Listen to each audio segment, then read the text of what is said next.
Welcome to all our listeners. Ubuntunomics is a weekly roundup and discussion of the most important economic and political developments from Africa. Hosted by myself, Sia from PESA. PESA is a political economy think tank that promotes regional integration in SADC and provides research on the political economy of development in Africa. With me is my co-host, Sbu Nyati from Isakombe Assets. Isakombe Assets provides individuals with renewable energy assets in order to develop communities. Hi there, Sbu. How are you doing today? Hi, Sia. I'm well, thank you, man. How are you today? I'm very well, thank you.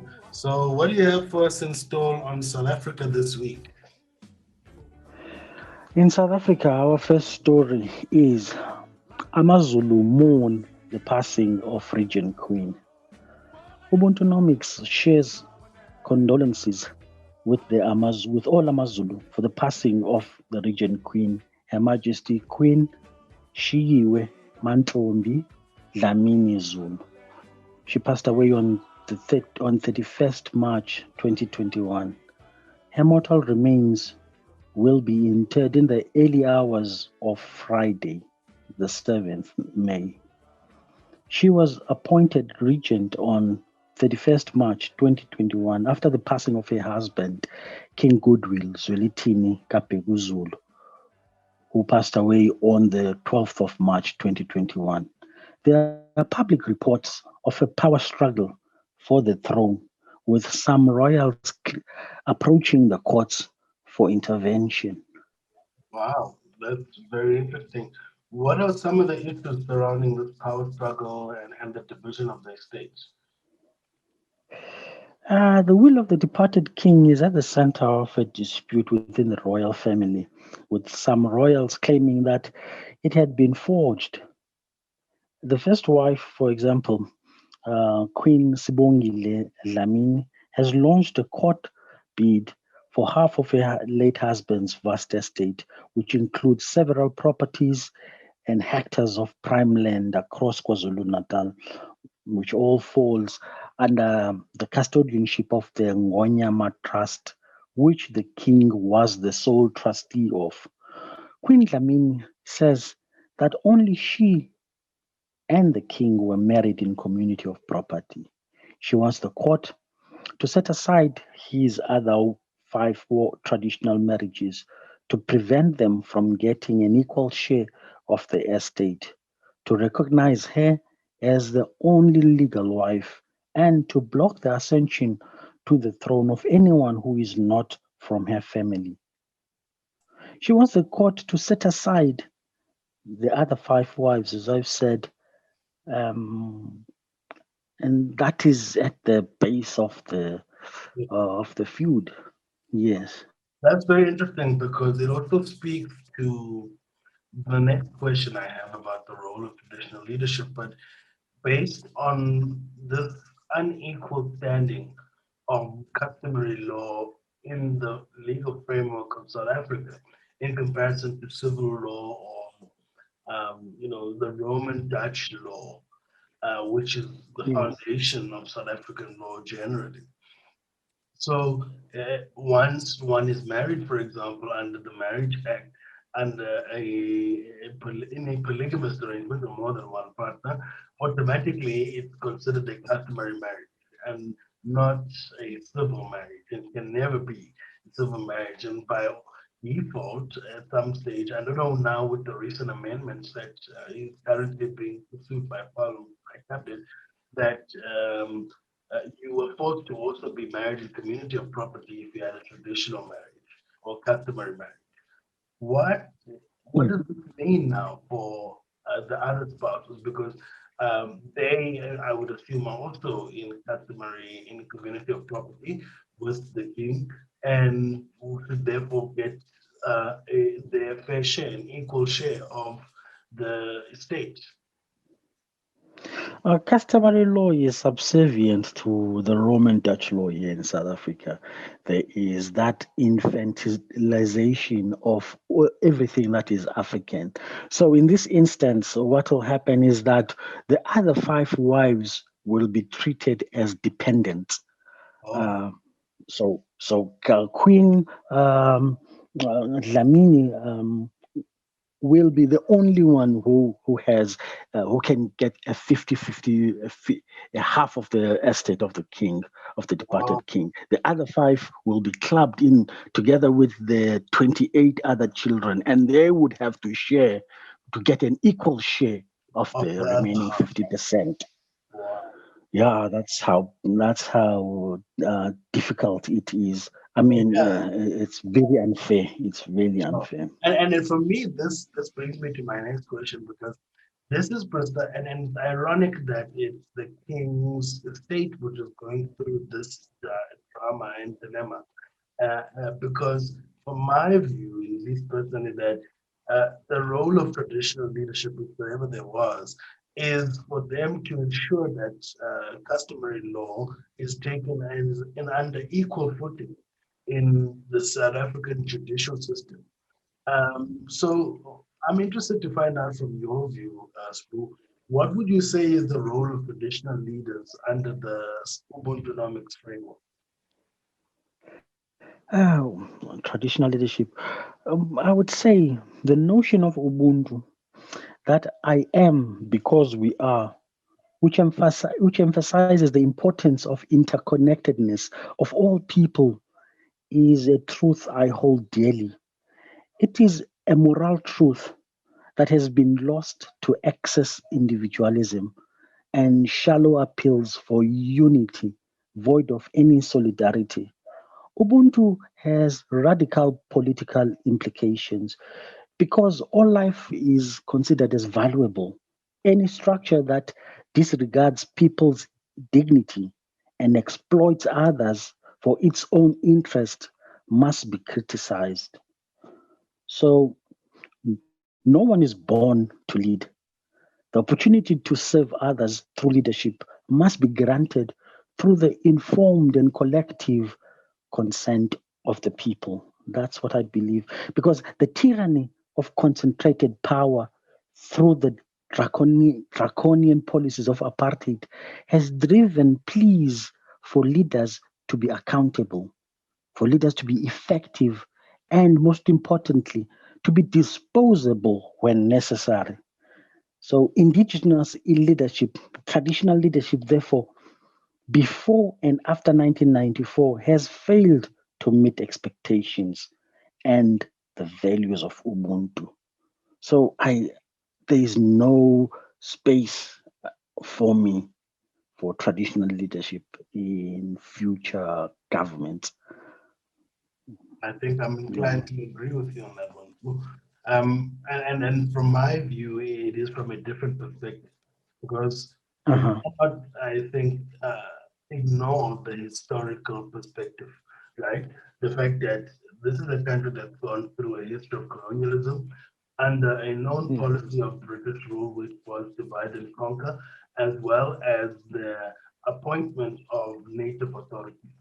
So I think even if people are to claim a sort of royal bloodline, given the persecutions and the wars that most traditional groups or ethnic groups in Southern Africa have lost against the British colonial rulers, and the disruption Mm. that their policy of native authorities has had on this lineage, we cannot necessarily trust that whatever was going on then in terms of the lineage has not been disrupted, or that the people who are now in contestation of traditional authority are the actual rightful authorities according to the so-called bloodline. And for me, this it is quite a null point because, as you say, in a system that doesn't promote the fundamental philosophy of Ubuntu, which is core to most African culture, and exploits, its subjects, as it were, is also a system that needs to be criticized, but also doesn't seem congruous with the dispensation of a democratic, constitutional democratic dispensation that we're under. And so there is always going to be this kind of incompatibility between traditional authority, which in many instances is devoid of actual political power because it's subservient under the in terms of how it's recognized in law, and secondly, in how it's connected with the will of the people. And for me, this is also the fundamental challenge of rural development in Southern Africa, because, in as much as we can say that traditional authority has got custodianship over rural lands, they don't own the land. The land is owned by the people according to the law. Uh-huh. But in the same vein, it's the traditional leaders who have the decision to make on how to allocate this land. And so, in many instances, this is hardly even connected to the local economic development plan or even these district plans, which we're now going to in terms of implementation, which is always going to be restricted to the peri-urban jurisdictions under the rural areas. And so, hence, we're always stuck in this perpetual underdevelopment in the rural areas, precisely because of this incongruence between a traditional authority which has zero power and a power which lies within municipal and the main state apparatus, which don't speak to one another. And then I think they've tried with the cooperative governance department, but I'm not certain how this is actually translated into improved governance or rural development, as it were. Precisely, because you said it all along, that the lineage, the bloodline has been perverted. It has been perverted, sadly. Okay, see, our next story is ANC step aside rule implemented with strange ramifications. On Monday, the 3rd of May, the ANC National Working Committee met to give direction for the implementation of the party's step aside rule. The Secretary General's office was instructed to begin a process of notifying leaders who have not voluntarily stepped aside of their status. Mr. Elias Magashule, the Secretary General of the ruling party, was informed of his suspension from carrying out duties and representing the party for a period of 5 years. In a strange turn of events, a letter from the SG surfaced which informed the president of the party, Mr. Cyril Ramaphosa, of his suspension too. Wow. Yeah, very strange. These are another internal battles. For me, this is almost reminiscent of ANC circa 2009, the moment between former President Thabo Mbeki and former President Jacob Zuma. What are the possible outcomes here? And do you agree with me that this, although it's not exactly the same kind of scenario, it is eerily reminiscent of that kind of political fight? So yeah, it is a seminal moment, definitely, but I don't think it is as earth-shattering as in 2009. For starters, I do not think that the suspended SG has the balance of forces in his favor. When President Thabo Mbeki was removed, you had an unhappy labor union movement and a strong youth and women's league joining forces to drum up support for former President Jacob Zuma. The trade union federation COSATU and their leftist allies, the South African Communist Party, had an ideological axe to grind against the neoliberal policies of GIE and ASGISA, which were introduced by the Mbeki administration. On the other hand, you also had a disgruntled and militant youth league, which rejected the idea of a third term of ANC presidency by the then leader, Thabo Mbeki. And he had a firm grip on power. Plus, there were allegations that he misused state power to entrench his rule. So, at this current juncture, There is no ANC Youth League. It got disbanded and gobbled up by the mother body. The Women's League is limping with its leadership seemingly disillusioned and incoherent. The labor union movement on the other side and the SACP are at their weakest. For example, very few SACP leaders were elected into the top structures of the ANC at Nasrec. Kosato is a shadow of his former self, having been whittled down in the past decade when NUMSA was expelled from the federation. It is no more than a labor desk for public sector unions within the ruling party. So within the ruling party alliance, So who will take up the baton and fight on the side of the disgruntled? I think it is only the MKMVA, which is the Mkhonto Wesizwe Military Veterans Association. I don't see a way out for the suspended Secretary-General Magashule and his RET forces, unfortunately, man. Well, no, I think I see where you're going. And who do you think is going to come out victorious? I would say the president of the ANC, Cyril Ramaphosa, has already come out victorious. Besides the fact that there will be all of this noise, but in the end, he has like they always say, the balance of forces. The balance of forces are on his side. Definitely. If the SG wants to take this to the court in terms of a review, I think he will also lose that battle. Yeah, I don't like speculating on South African courts. They always do their own thing. Anyway, I'm just thinking in terms of the politics, because there's only a few provinces that support the suspended SG. Really, it is the Northwest, it is the Free State, half of the Free State, I would say, and half of KZN, and a very few here and there branches in the Eastern Cape.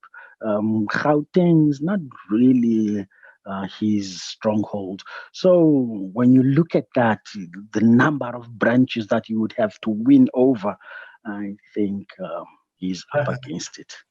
I hear what you're saying. Yeah. And of course, he's expected by some at least to continue his campaigning. But if he's going to turn the mounting support and the balance of forces in his favor, he has his work cut out for him. Exactly. Yeah. Okay, our third story is calls to ban travel from COVID hit India. The emergence of the mutated COVID-19 B1617 variant in India has caused alarm in South Africa, with citizens calling for the government to impose a ban on travel from that country. The variant has not yet been detected in South Africa. However, two separate incidents involving positive COVID-19 cases have heightened concern. 3 travelers aboard the Qatar Airlines tested positive for COVID-19, and 14 crew members aboard a Philippine bulk carrier cargo vessel en route from India, which is now docked at the port of Durban, also tested positive earlier this week and are currently being quarantined. Yeah. Okay, our next story, our last story for the week. There is unhappiness over and calls to investigate power supply contracts. The Risk Mitigation Independent Power Producer Procurement Program, which is aimed at closing a power supply gap in South Africa, which periodically results in blackouts, has continued to raise eyebrows. with calls for investigations of the bid procurement process. The Turkish Karadeniz Energy Group won an estimated 218 billion rand contract, a 20-year contract to supply almost 1,220 megawatts of electricity from liquid gas-fired vessels, which will be which will be anchored in the harbors. Important environmental proposals and written permission from Transnet to occupy constrained harbor space are needed. These have not been consented to as yet. And that's the end of my South African update for the weeks here. Oh, thank you. And I think on that note, let me take us through the Africa regional update for this week. On Monday the 3rd, there were terrorist attacks in eastern region of Burkina Faso. The UN Secretary-General has issued a statement condemning these terrorist attacks, which were perpetrated by an unknown group on Monday in a village on the east region of Burkina Faso. The Secretary-General has affirmed solidarity with the government of the people of Burkina Faso in their efforts to address violent extremism and reinforce social cohesion across the country. Burkina Faso has been facing increased terrorist attacks since the military coup in 2015, which has been attributed to the end of the former President Blaise Compaoré's practice of brokered agreements with terrorist groups and allowing the French and United States militaries to operate within the country. So, can you please expound on the practice of brokered agreements with these so-called terrorist groups? I mean, what is the main point of contention? Seeing that these opponents could seemingly be reasoned with, what change have the French and Americans brought? Sure. I think firstly we must understand the controversy behind Blaise Compaoré. And that Blaise is a controversial character that came into power in 1987, October, after leading a coup that led to the death of Sankara. And this was with the involvement of the assistance of the CIA. And subsequently, after he came into power, he introduced a policy of rectification, where he overturned all the policies passed by Sankara and created the Burkina Faso that we know. And so far from the original vision and dream of the founding president since independence. And in 2014, it was his own attempt to amend the constitution and extend his 27 years term, which caused the 2014 Burkinabe uprising and resulted in his resignation. So it's this sort of dark background that we need to understand, or controversial background that we need to understand Blaise Compaoré and his sort of impact. And some have argued that he, as a military power, uh, has been able to ensure stability in Burkina Faso by partnering with terrorist organizations. So while there's research which suggests there was a partnership between Compaoré and terrorist groups, the exact nature of these agreements still remains unverified. In particular, some reports show that Compaoré had broken an agreement with the Tuareg rebel group from neighboring Mali, which is associated with Al Qaeda. In trade for the operating in Burkina Faso, the Tuareg groups and associated terrorist organizations allegedly agreed not to carry out attacks within Burkina Faso.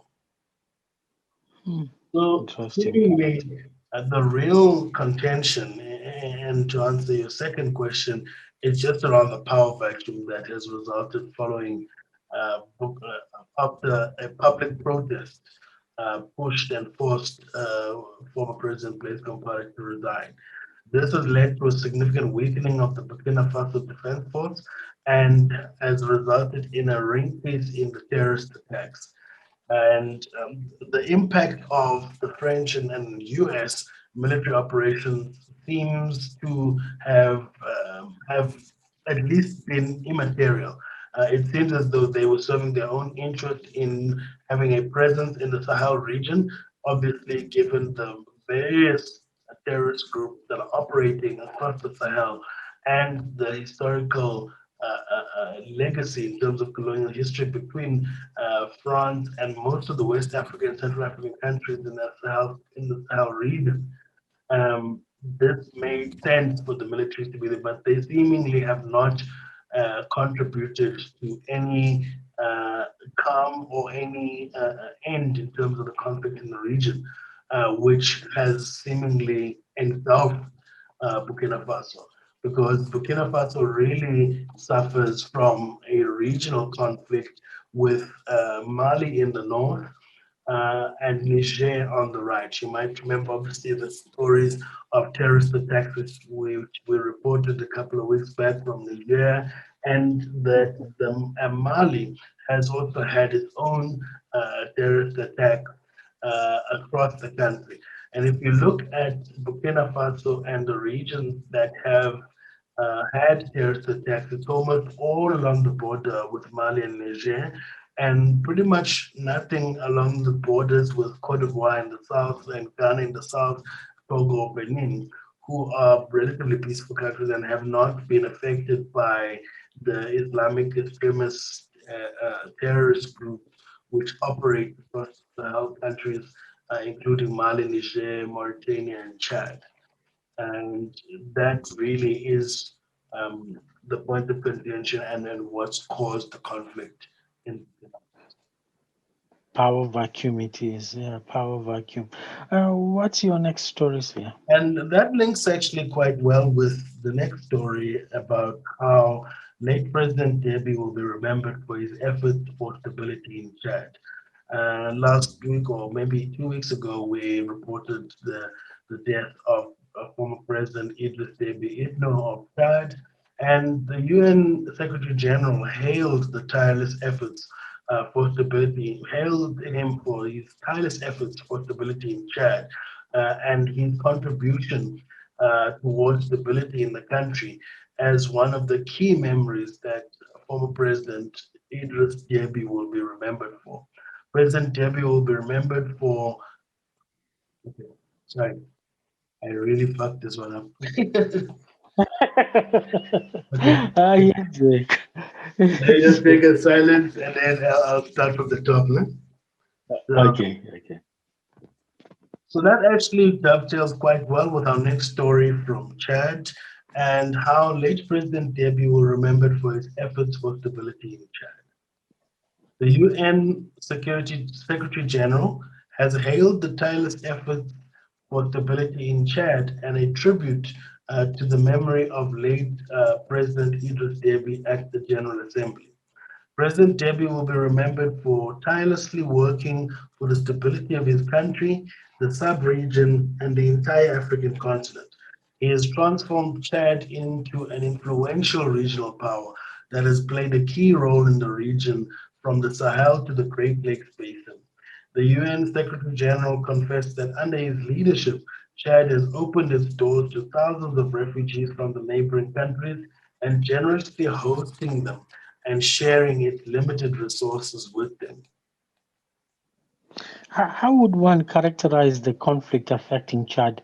What I want to get at is, it sounds to me, I may be wrong, like this is a regional instability affecting the entire Sahel region for that matter. Yes, yes, to a large extent. But the unique challenge of Chad is that Chad is right in the heart of the African continent. And it's rightfully affected by regional conflict from neighboring countries, with Nigeria and Cameroon in the southeast, and well as the Central African Republic in the south. So you might remember us reporting about terrorist attacks in the Central African Republic and the Great Lakes region more broadly. And so Chad suffers both from the West African Sahel conflict as well as the Great Lakes region conflict.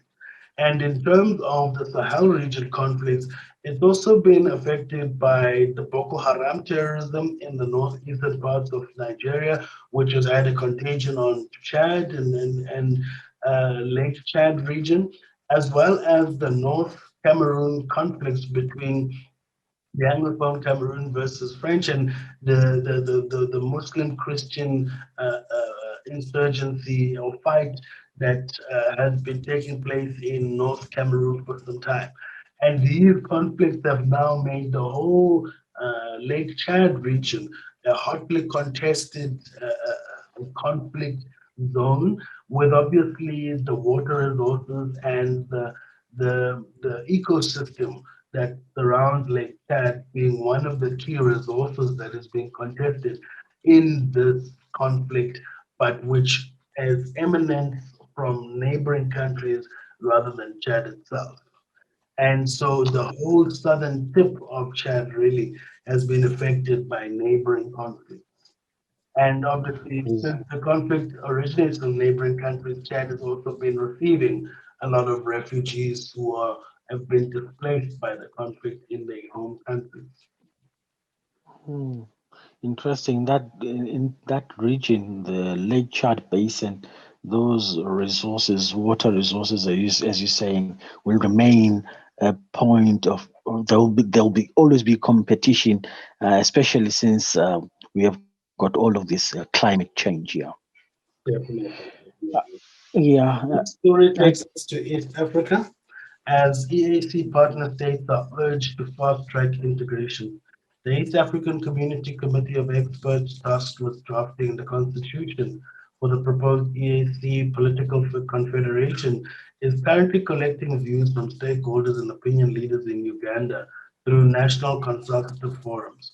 Uganda's acting Chief Justice Richard Butera was stated that East Africans have always lived together and would not wait for the partner states to establish the confederation in order to continue with their interactions, which were well ahead of their national government in as far as the integration process was concerned.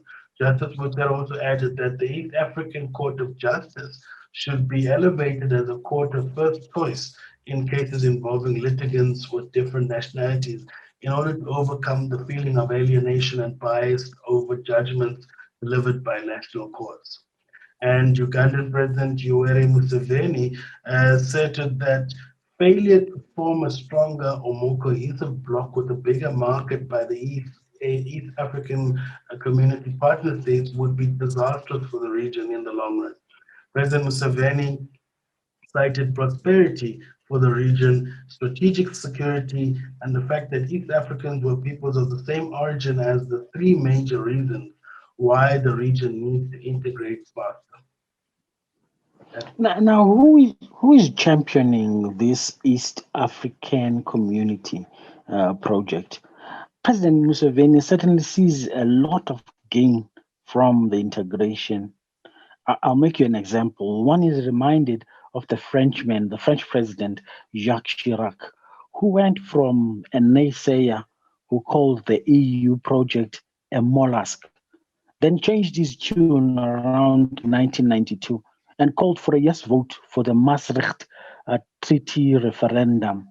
Now, Chirac, in conjunction with German leader Chancellor Helmut Kohl, became the ardent advocates for the EU project. Who is championing this East Africa community project? So I think at various points there are different leaders. I think the founding fathers of the East African Community Vision, which died really in 77 but was revived later, are Kenya, Tanzania, and Uganda. But I think in the current reincarnation of the East African Community Vision, it's really the major economies that have also been the driving force. And here you are thinking Rwanda was under President Kagame. You are thinking of Kenya under President Uhuru Kenyatta, as well as Tanzania under former President Magufuli. But I think uh, the real drivers, and I think the core foundation of the East African Community Vision is the fact that East African people across the region have a similar or a connected culture, which is also bound by the language of Swahili. And this Uh-huh. is clear in the sense of the movements also, which were partly induced by local conflict. In the case of Rwanda, for example, under the 1994 genocide, as well as Burundi under its genocide, which led to people moving and fleeing into neighboring countries, particularly Uganda in the two cases that I've made an example with. And during that movement and displacement of people, people were intermarried. And so when the countries became more stable, they then returned back to their countries. And you might remember that a couple of weeks back, we covered the story of Burundi refugees being under persecution in Tanzania. And so the conflict really, which has driven most of the movement, has been a foundation for interlinkages across the region. And then the current drive in the reincarnated EAC vision is driven primarily by economic integration as well as high growth, which has been achieved in the region. And you might know that some of the top growing countries on the continent are particularly in the East African region. And it has also shown the strongest improvement in terms of the integration process or deepening integration. And this story links to the previous story we covered on the political confederation that is now being conceived for the region. But as I say, they still have a long way to go. But this region has been among the fastest growing across the continent. Ah, that's a good foundation, being a foundation that has the people right at the base of things. So Precisely, good luck to them. and I think this is what is a missing element in some instances in some regions on the Ah, African continent. In that, for example, in the Southern African region, we're so many different groups, and the differences in law and even the colonial heritage between, say, for example, Angola and Mozambique versus Madagascar and Mauritius versus the majority of SADC countries linked to South Africa is also part of the constraints that leads us not to be able to deepen integration, because ideally the frameworks of free trade and free capital and human movement are expected to encourage policies to start converging. And I think this very different basis from a legal and a historical colonial legacy perspective is another obstacle that the East African community doesn't necessarily have, in that mm, culturally, politically, the development of those countries is very similar. And the language being the big unifier enables already people to move quite freely amongst the countries, which is a far more sustainable base for regional integration than, for example, the political legacies or the political will, which has been a key driver for regional integration on the continent. So the East African region really has got a strong base with the economic and trade relations and cultural relations being the foundation of their integration process. beautiful. That That leads people on, to people interaction. definitely, Yes, definitely. sir. And Mhm. that leads on to our last story, that it concerns the US dollar. The US dollar's share of global reserves has reached 25-year lows. The share of the US dollar reserves held by central banks fell to 59% in the fourth quarter of 2020, which is its lowest level in 25 years. Some analysts have argued that this partly reflects the declining role of the US dollar in global economy due to the competition from other currencies used by central banks for international transactions.